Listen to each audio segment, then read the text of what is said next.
I'm Rusty Fleming, and I'm the publisher of Grand Times on Grand Lake and also Grand Lake News Online. And this is our video version of my column from the publisher's Perch. Last week we talked with you a little bit about the upcoming ODOT meeting and GRDA meeting to address the Pensacola Dam, the resurfacing and refurbishing of the surface. And I'd like to commend all of you that turned out for that meeting last Thursday night. I'd estimate there was at least 75 people there. Unfortunately, the message did not change much. It always boils down to the money, and the money is not available due to the fact that the grant was not approved that had been filed with the federal government. So the resurfacing will proceed as scheduled, unless somebody shells out $15 million unexpectedly. And the contracts will be let sometime in March, and then the construction will actually get underway after the Labor Day holiday. There's also some discussion about the time frame that it will take to do that.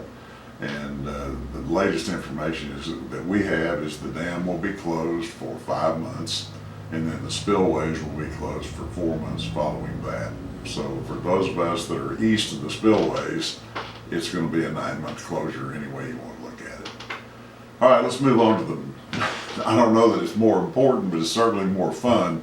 And that's the fact that this past weekend was a welcome back weekend, and by all accounts it was a tremendous crowd that turned out. The weather was fantastic, and boats were flying around and collecting their chips so that they could go find out if they might have a winning hand at the Cherokee Yacht Club later on that evening. We've been told who the winners are, and I will share those with you. First place went to Carla Stockwell, second place to Greg Knotts, third place to Jim Holden, who, by the way, we do not have a photo of, and fourth place was to Brenda King. But you know, a tradition that's been going on since we think 1994 has certainly proven that it will stand the test of time, and has certainly been a great tradition added to Grand Lake. So all of you that participated, we thank you for coming and being part of the reopening of Grand Lake for the summer season of 2020. And we'll look forward to seeing you as you go here and there and have a great time. All right, other things going on last week was the Grove Boat Show, and or Grand Lake Boat Show as they refer to it, sponsored by the Grand Lake Association, and results were supposedly very good. I didn't personally make it over there, but we're told that some of the dealers had very strong shows, so that's a good sign for our economy as well. I would be remiss if I didn't make a few remarks about this being the great month of March. And March is a big deal around our place. We've got anniversaries to celebrate. We've got me having another birthday, which I appreciate. And the fact that, you know, the original newspaper that we started here on Grand Lake, the Grand River Chronicle, was founded on St. Patty's Day, 1988, in the great month of March. So, yeah, there's something for us to remember. But for all of Grand Lake, there's something to remember, because March doesn't get its due.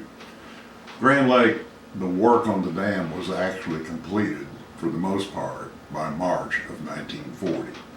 And there was a big argument going on with the then Governor Red Phillips about whether to open the roadway across the dam and dedicate it and begin filling what would become our Great Lake. But Red Phillips thought that they were still arguing with the federal government over who might pay for bridges and towns and other stuff that become inundated under the waters of Grand Lake.